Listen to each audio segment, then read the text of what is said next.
Deesa blast કાંડને લઈ Deesa civil hospital ખાતે press conference યોજાઈ। જિલ્લા કલેક્ટર મિહિર પટેલ સહિત મધ્યપ્રદેશના કેબિનેટ મંત્રી અને રાજ્યમંત્રી બલવંતસિંહ રાજપૂતે યોજી પ્રેસ કોન્ફરન્સ। મધ્યપ્રદેશના મરણ જનારા પરિવારજનોએ લગાવ્યા આક્ષેપ, જિલ્લા કલેક્ટરે નકાર્યા। મરણ જનારા મૃતદેહને પરિવારજનો પાસે ઓળખ કરાયા બાદ મૃતદેહને મધ્યપ્રદેશ રવાના કરાયા। જિલ્લા કલેક્ટર મિહિર પટેલ દીપક ફટાકડાની ફેક્ટરીમાં બ્લાસ્ટના મામલે એસઆઈટીની રચનાને લઈને પણ ઉઠ્યા સવાલો। બ્લાસ્ટ કાંડમાં એસઆઈટીની રચનામાં લોકલ બોડીની નિમણૂક કરાતા તટસ્થ તપાસને લઈને પણ ઉઠ્યા સવાલો। ફેક્ટરી માલિક પિતા પુત્રની પોલીસ દ્વારા ધરપકડ કરવામાં આવેલ છે।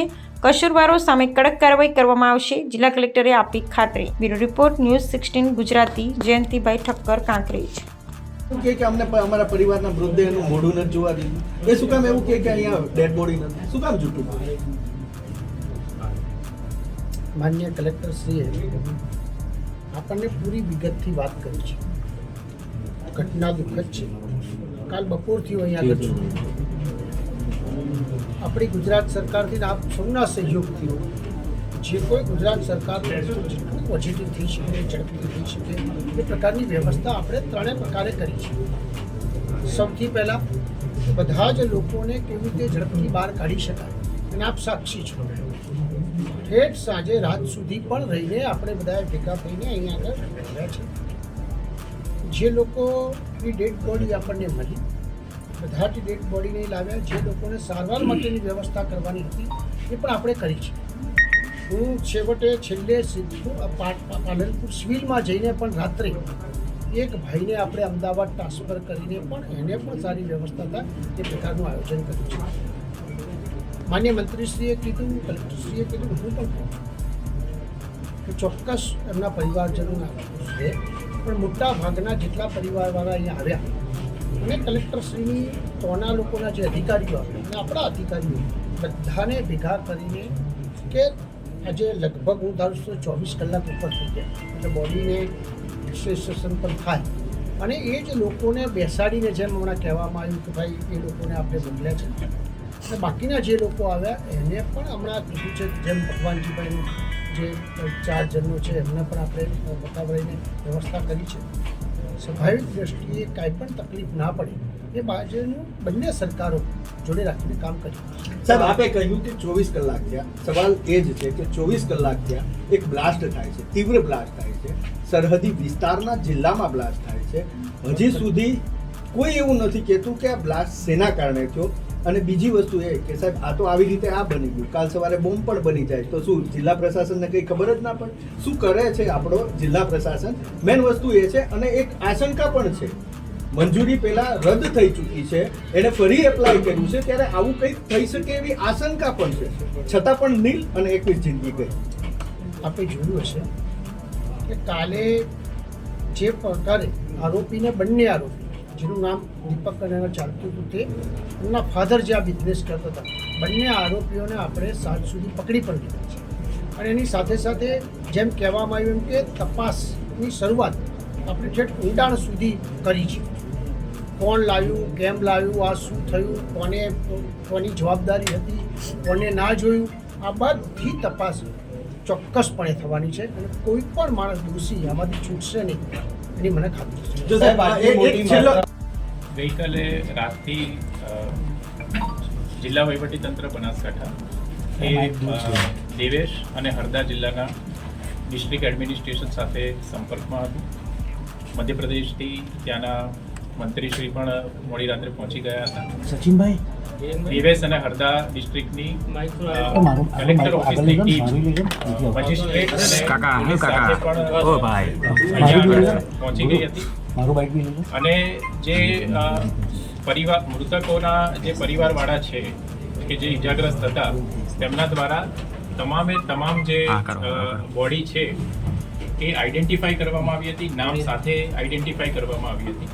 ત્યારબાદ દેવાસ જિલ્લાના જે 10 જેટલા મૃતદેહો છે એ એમના કલેક્ટર ઓફિસમાંથી જે ટીમ આવેલી હતી એમના મજિસ્ટ્રેટની હાજરીમાં ઓળખ કરાવી 10 જે મૃતકો છે અને એમ્બ્યુલન્સ મારફત દેવેશ જે એમનું જિલ્લામાં મૂળ વતન છે ત્યાં આગળ પોલીસ એસ્કોર્ટ સાથે અને મધ્યપ્રદેશ ડિસ્ટ્રિક્ટ એડમિનિસ્ટ્રેશનની ટીમ સાથે રવાના કરવામાં આવી છે।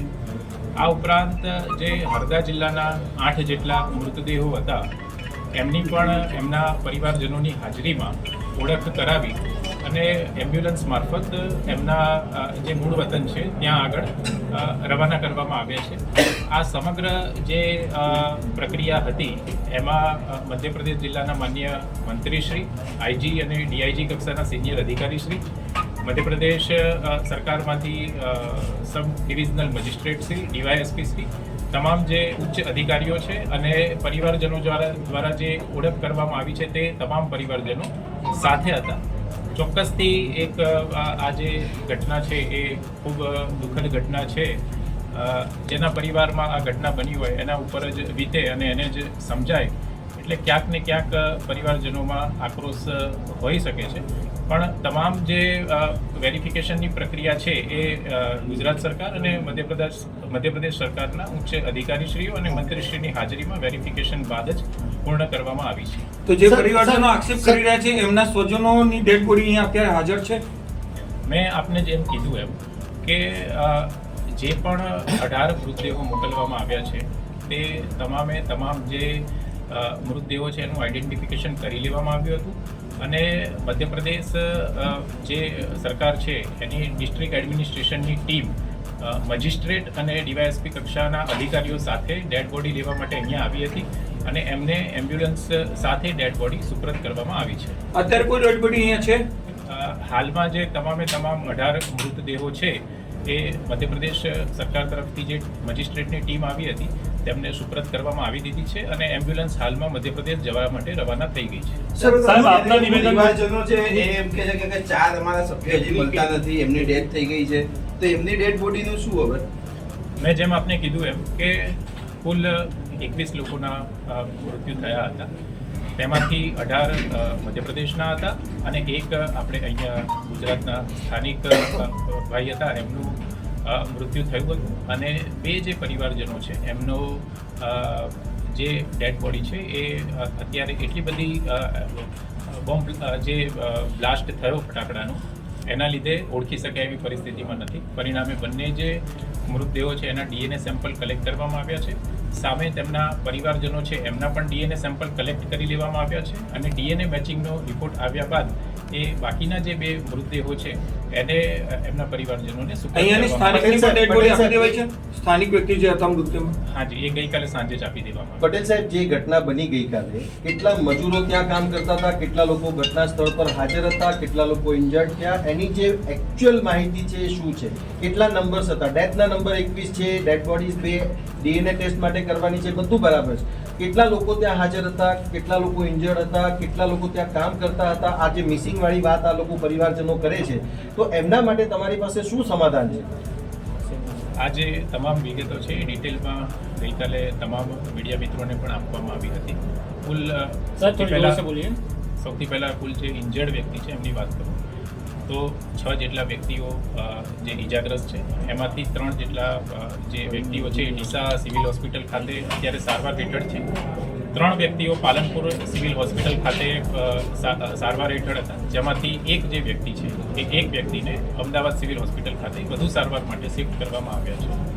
બાકીના જે 21 વ્યક્તિઓ છે એમાંથી જે 19 મૃતદેહો છે એમાંથી 18 મધ્યપ્રદેશના હતા અને જેમ મેં અગાઉ જણાવ્યું એમ મધ્યપ્રદેશ સરકારના અધિકારીઓની હાજરીમાં એમ્બ્યુલન્સ મારફત એમના મૃતદેહો એમના જે વતન છે જવા માટે રવાના થઈ ગયા છે. એક જે મૃતદેહ હતા એ આપણા ગુજરાતના સ્થાનિક હતા. ગઈકાલે સાંજે એમના પરિવારજનોને એ મૃતદેહ સોંપી દેવામાં આવ્યો હતો અને બાકીના જે 2 આપણને બોડી મળી છે કે જેનો ધડનો ભાગ ન હોવાથી બોડી આઈડેન્ટિફાઈ થઈ શકી નથી, તેમના ડીએનએ સેમ્પલ આપણે કલેક્ટ કરી લીધા છે.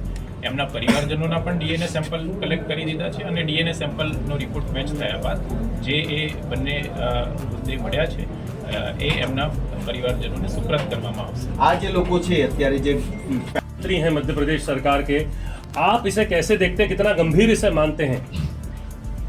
देखिए, मध्य प्रदेश की सरकार और गुजरात की सरकार बहुत ही संवेदनशील सरकार है.